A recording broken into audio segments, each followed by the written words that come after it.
Good evening दोस्तों, मैं ललनकांत आप सभी को अपने यूट्यूब चैनल आस्था जीएस रिसर्च सेंटर में स्वागत करता हूं।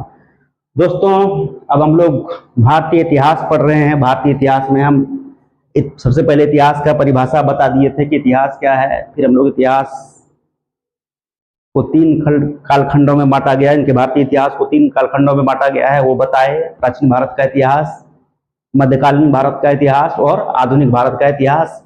सबसे पहले अभी हम लोग प्राचीन भारत का इतिहास पढ़ रहे हैं। प्राचीन भारत के इतिहास को पुनः तीन भागों में बांटा गया है: प्राग ऐतिहासिक काल, आद्य ऐतिहासिक काल और ऐतिहासिक काल। प्राग ऐतिहासिक काल के बारे में हम पढ़ाए दोस्तों कि प्राग ऐतिहासिक काल को तीन भागों में बांटा गया है: पूरा पाषाण काल, मध्य पाषाण काल और नवपाषाण काल। उसके बाद हम लोग सिंधु घाटी सभ्यता के बारे में पढ़े। सिंधु घाटी सभ्यता के बाद वैदिक सभ्यता के बारे में पढ़े।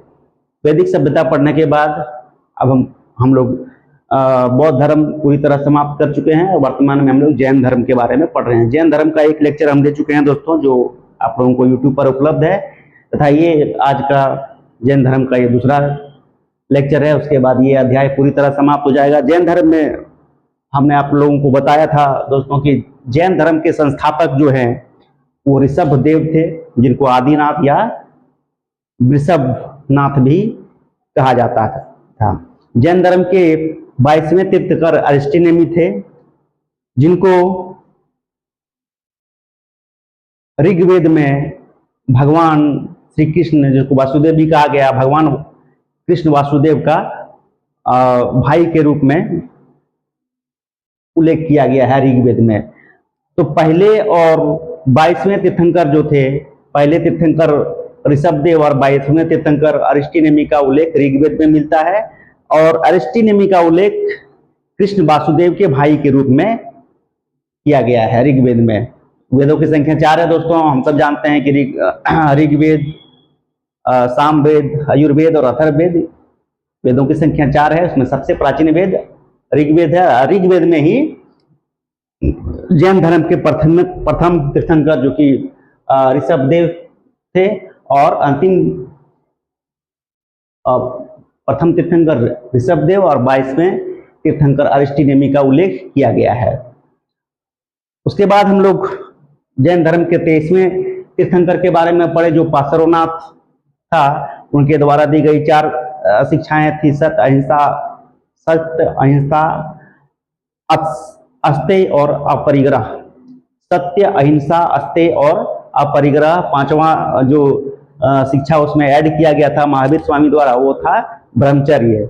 ब्रह्मचर्य में इंद्रियों का पूर्णतः काबू पा लेना ब्रह्मचर्य कहलाता है।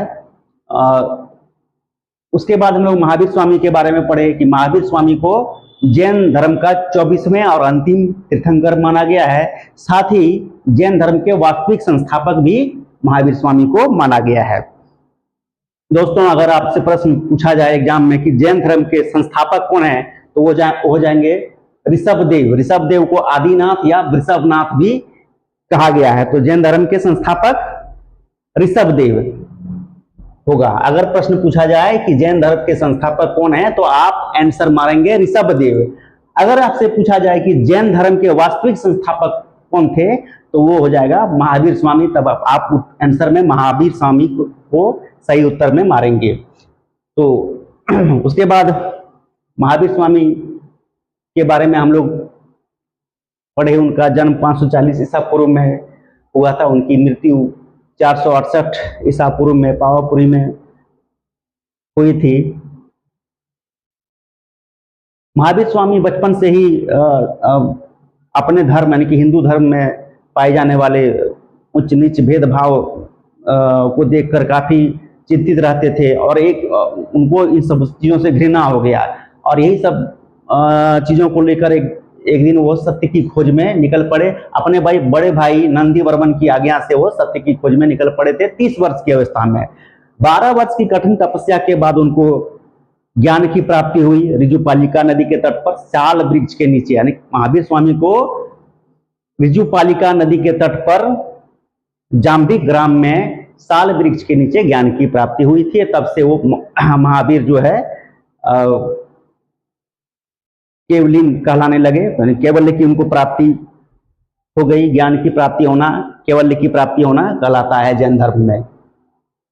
जैन धर्म ने अपना पहला जो उपदेश दिया था वो राजगिरी या गिरिव्रज में दिया है। राजगिरी को गिरिव्रज भी कहा जाता है, जो आप देखेंगे कि 16 महाजनपद में से एक महत्वपूर्ण महाजनपद मगध था, उसकी राजधानी राजगिरी या गिरिव्रज था। वहां अपना प्रथम उपदेश महावीर स्वामी द्वारा दिया गया था। महावीर स्वामी का पहला शिष्य था जामिल या जमाली, जो महावीर स्वामी का दामाद भी था, यानी कि महावीर स्वामी की पुत्री थी अनोजा या प्रियदर्शनी। उसका विवाह जामिल या जमाली से हुआ था, और बाद में जाके जामिल या जमाली ही महावीर स्वामी का प्रथम शिष्य बना था। तो उसके बाद हम लोग आगे पढ़ेंगे सेकेंड लेक्चर में। तो आइए शुरू करते हैं। मैं फिर से आप सभी को अपने यूट्यूब चैनल आस्था जीएस रिसर्च सेंटर में स्वागत करता हूं। दोस्तों, सभी जैन तीर्थंकरों के बारे में पढ़ने की आवश्यकता नहीं है, उसमें से बहुत 4-5 महत्वपूर्ण हुए, उनके बारे में जान लेते हैं। इधर है जैन तीर्थंकरों के नाम और उसका कुछ अपना प्रतीक चिन्ह था, उसके बारे में पढ़ेंगे। ऋषभ देव का प्रतीक चिन्ह बैल या वृषभ था। अजीतनाथ जो कि द्वितीय तीर्थंकर हुए हैं जैन धर्म के, उसके प्रतीक चिन्ह हाथी था। पार्श्वनाथ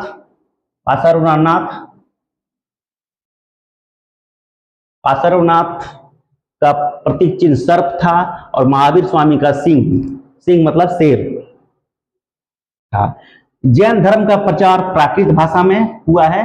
जैन धर्म का प्रचार प्रसार जो है प्राकृत भाषा में हुआ है, जबकि जैन साहित्य का निर्माण अर्धमागधी भाषा में हुआ था। जैन साहित्य को आगम कहा जाता है। जैन साहित्य जो है वो आगम कहलाता है, जो निम्न प्रकार है। जैन साहित्य का जो संकलन किया गया है निम्न प्रकार। अंग की संख्या 12 है।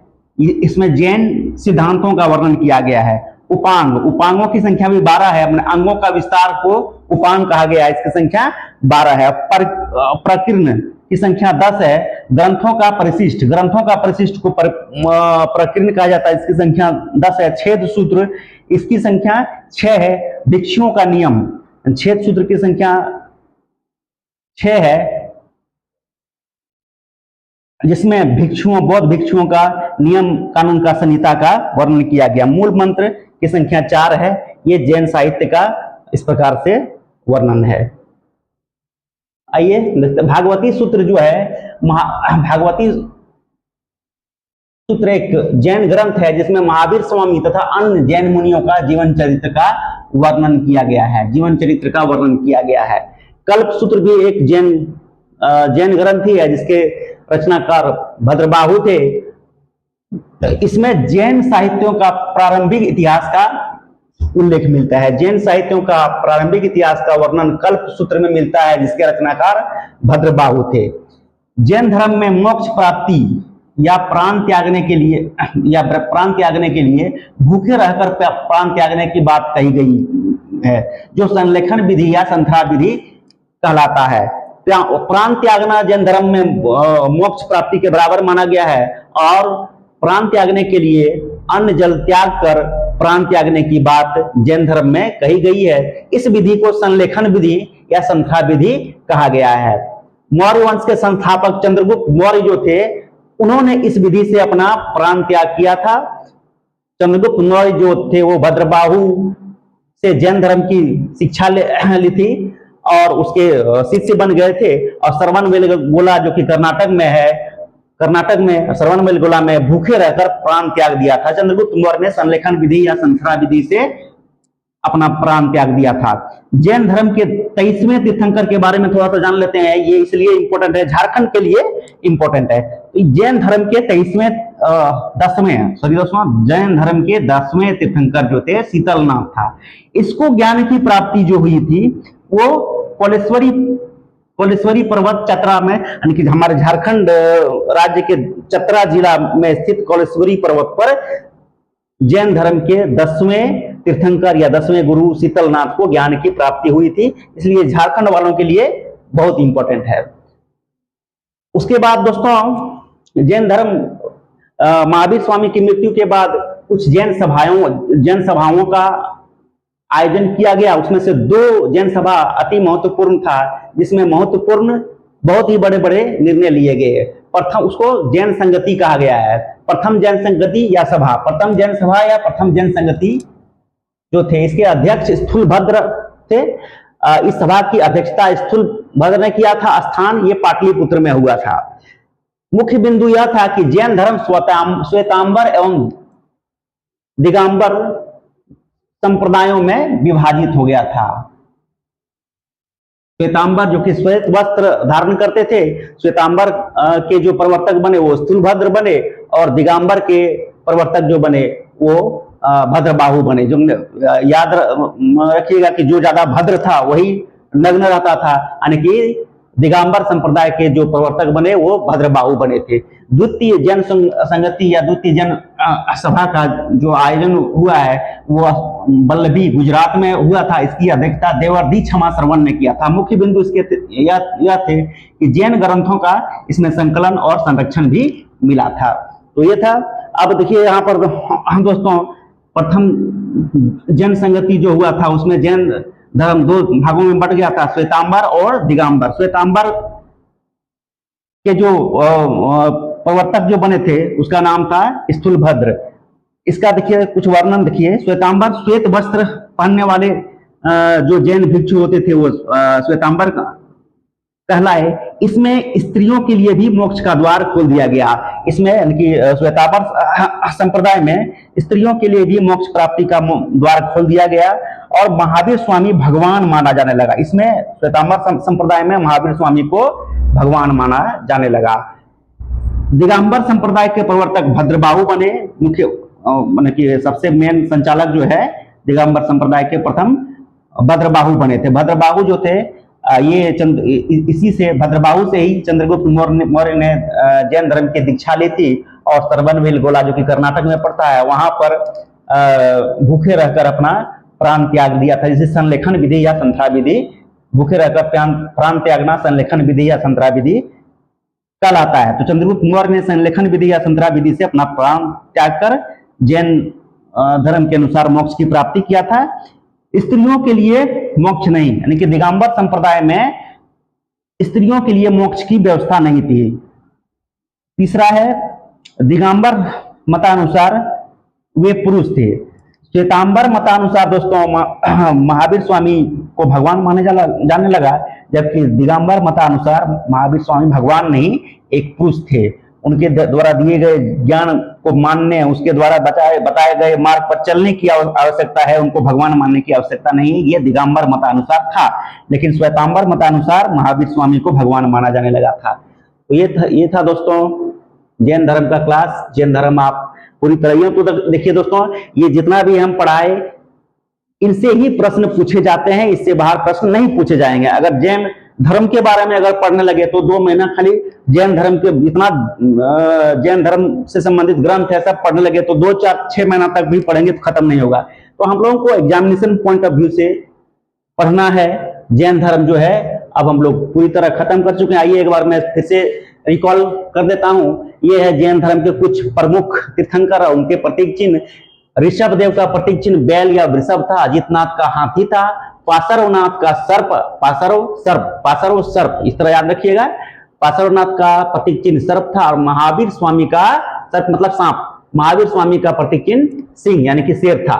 जैन धर्म का प्रचार प्राकृत भाषा में किया गया, जबकि जैन साहित्यों का निर्माण अर्धमगधी भाषा में किया गया। जैन साहित्य जो जितने भी जैन साहित्य हैं उसको आगम कहा जाता था। उसका वर्णन इस प्रकार है। उस जैन साहित्य में अंगों की संख्या 12 है, जिसमें जैन सिद्धांतों का वर्णन है। दूसरा है उपांग, ये अंगों का विस्तार है। उपांग जो है ये अंगों का विस्तार है। प्रकीर्ण की संख्या 10 है। ये ग्रंथों का परिशिष्ट को प्रकीर्ण कहा जाता था। छेद सूत्र की संख्या 6 है, जिसमें बौद्ध जैन भिक्षुओं का नियम कानून का जो संहिता जो है उसमें वर्णन है। और मूल मंत्रों की संख्या 4 है। आइए देखते हैं भागवती सूत्र जो है, भागवती सूत्र महावीर तथा अन्य जैन मुनियों का जीवन चरित्र का वर्णन। भागवती सूत्र एक ग्रंथ है, जैन ग्रंथ है, जिसमें महावीर स्वामी तथा अन्य जैन मुनियों का जीवन चरित्र का वर्णन है। कल्प सूत्र भी एक जैन ग्रंथ है, जिसके रचनाकार भद्रबाहु थे।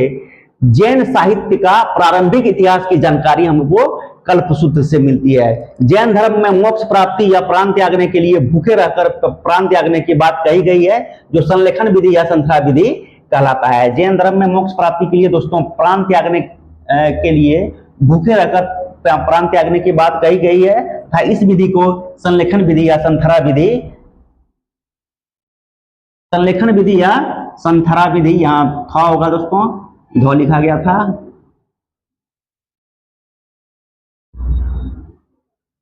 संथरा विधि कहलाता है।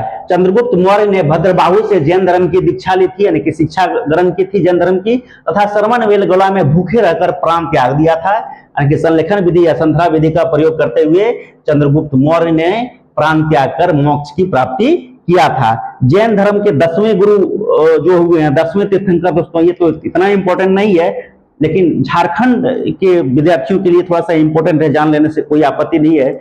जैन धर्म के 10वें तीर्थंकर शीतलनाथ थे, जिनको ज्ञान की प्राप्ति झारखंड के चतरा जिला के कोलेश्वरी पर्वत पर हुआ था। इसलिए ये झारखंड, जो कि ये इनको ज्ञान की प्राप्ति झारखंड के झारखंड के चतरा जिला में स्थित कोलेश्वरी पर्वत पर हुआ था, इसलिए ये इंपॉर्टेंट है। उसके बाद महावीर स्वामी की मृत्यु 468 ईसा पूर्व में हो जाती है, और उनके मृत्यु के बाद उनके अनुयायियों में एक प्रकार का मतभेद हो जाता है, जिस कारण एक सभा का आयोजन करना पड़ता है। तो जैन धर्म में मुख्यतः दो सभाएं आयोजित की गई थी समय समय पर, और उन दोनों सभाओं में कुछ महत्वपूर्ण निर्णय लिया गया।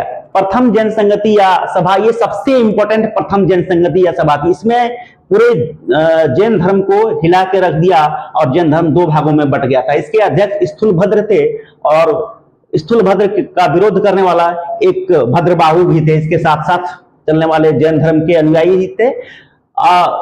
ये जो जैन संगति, प्रथम जैन संगति का आयोजन पाटलिपुत्र में हुआ था, इसका मुख्य बिंदु यह था कि जैन धर्म श्वेतांबर और दिगंबर दो संप्रदायों में बट गया था। श्वेतांबर श्वेत वस्त्र धारण करने वाला, और दिगंबर नग्न रहकर जीवन व्यतीत करने वाले दिगंबर कहलाए, और श्वेत वस्त्र धारण करने वाले श्वेतांबर कहलाए। द्वितीय जैन संगति या सभा का आयोजन जो है किया गया था, यह गुजरात बल्लभी में किया गया था, जिसको वर्तमान गुजरात हम लोग कहते हैं। इसके मुख्य बिंदु थे जैन ग्रंथों का संकलन और संरक्षण किया गया था। आइए श्वेतांबर और दिगंबर के बारे में हम लोग जानते हैं। श्वेतांबर के प्रवर्तक स्थूलभद्र बने, जबकि दिगंबर के प्रवर्तक भद्रबाहु बने थे। दिगंबर, ये देखिए दोस्तों, श्वेत वस्त्र पहनने वाला श्वेतांबर, और पूर्णतः नग्न रहने वाला दिगंबर कहलाए। पूर्णतः नग्न जो यहाँ भद्र है दोस्तों, जो ज्यादा भद्र था वही नग्न रहता था। इस प्रकार से आप याद रख सकते हैं। याद रखने के लिए, यानी कि श्वेतांबर और दिगंबर के प्रवर्तक कौन थे, तो ये अगर स्थूलभद्र और भद्रबाहु में अगर कंफ्यूजन हो जाए तो भद्र याद रखिएगा, कि जो ज्यादा भद्र था वही नंगा रहता था। श्वेतांबर संप्रदायों में स्त्रियों के लिए भी मोक्ष का द्वार खोल दिया गया, जबकि दिगंबर संप्रदाय में जो महावीर स्वामी जो बोल के गए थे, उनको पूर्णतः पालन करने वाले दिगंबर संप्रदाय के लोग ही हैं। उनमें रत्ती भर भी थोड़ा सा भी चेंज नहीं किया गया दिगंबर संप्रदाय में, जबकि समय के साथ बदलाव को स्वीकार किया गया श्वेतांबर संप्रदाय में। श्वेतांबर संप्रदाय में महावीर स्वामी को भगवान माना जाने लगा, जबकि दिगंबर संप्रदाय अभी भी मानते हैं कि वो भगवान नहीं, एक मनुष्य थे जिन्होंने तपस्या किया और कुछ सिद्धांत दिए, जिनके सिद्धांतों को मानने और उनके द्वारा बताए गए मार्गों पर चलने की आवश्यकता है। तो ये था दोस्तों आज का क्लास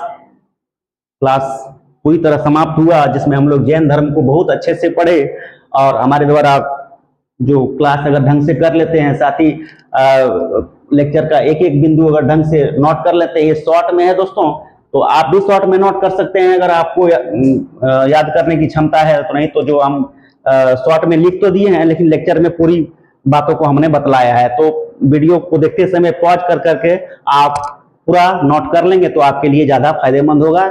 इससे संबंधित पीडीएफ हम व्हाट्सएप के माध्यम से सभी अपने विद्यार्थियों को सेंड कर देंगे। तो जैन धर्म पूरी तरह से अब समाप्त हुआ। नेक्स्ट क्लास में हम लोग महाजन पद के बारे में पढ़ेंगे। तो दोस्तों ये था आज का क्लास को शेयर कीजिएगा, सब्सक्राइब कीजिएगा, तथा दूसरे भी दोस्तों से सब्सक्राइब कराइए, और शेयर कीजिए, कमेंट जरूर कीजिए, क्योंकि कमेंट से हमें पता चलेगा कि क्या सुधार करने की आवश्यकता है। तो ये था आज का क्लास। अब मैं क्लास समाप्ति की घोषणा करता हूँ। Good evening again.